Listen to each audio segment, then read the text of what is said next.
Call on Mr. Torres for 5 minutes of questioning. Thank you. Thank you. The people of Puerto Rico have been deprived of affordable and reliable energy to an extent, on a scale, and at a length that would be tolerated nowhere else in the United States. Nowhere else. Puerto Rico is in a state of emergency. And so my first question for Genera is, what can be done immediately to generate more power for Puerto Rico and to prevent more outages? Thank you, Congressman, for your question. To your point, the people in Washington, D.C. can expect to be without power for 1 day in 10 years. The people in Puerto Rico can expect to be without power for 2 days every month. We know the problem. What can be done immediately to solve the problem? From Genera's perspective, we believe that what can be done now is we need to install 560 megawatts of temporary generation. That it's the same type of project that was done by FEMA to install the 350 megawatts. With 560 megawatts of additional generation, we believe that provides enough capacity to get the load loss day down to acceptable standards. And how long would that take? The Army Corps has just done this project and it took them 120 days to install those power plants. There's an Army Corps contract available today that can be activated. So I think it's fair to say that in 120 days from the word go, you could implement such a solution. Okay, is there anything else? That's it. Okay. Most of the outages in Puerto Rico may be attributable to vegetation. LUMA, how long will it take to clear the vegetation? At this point, we're estimating 3 years. And of the 3 years, At this point, 3 years and possibly more, unfortunately.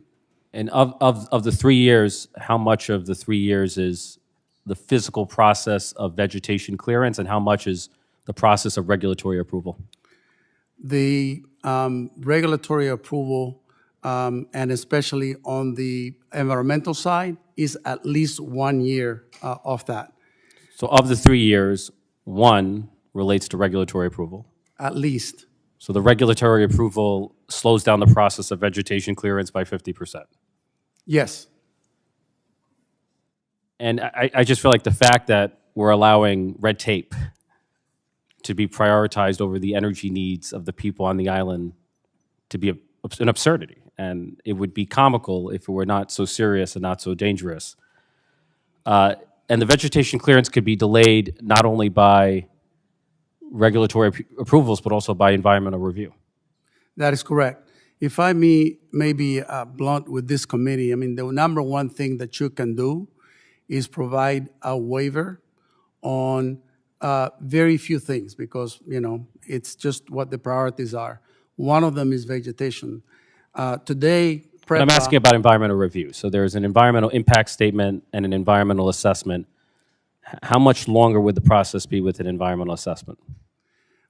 So an environmental assessment can take 8 months to a year and more. And what about an environmental impact statement?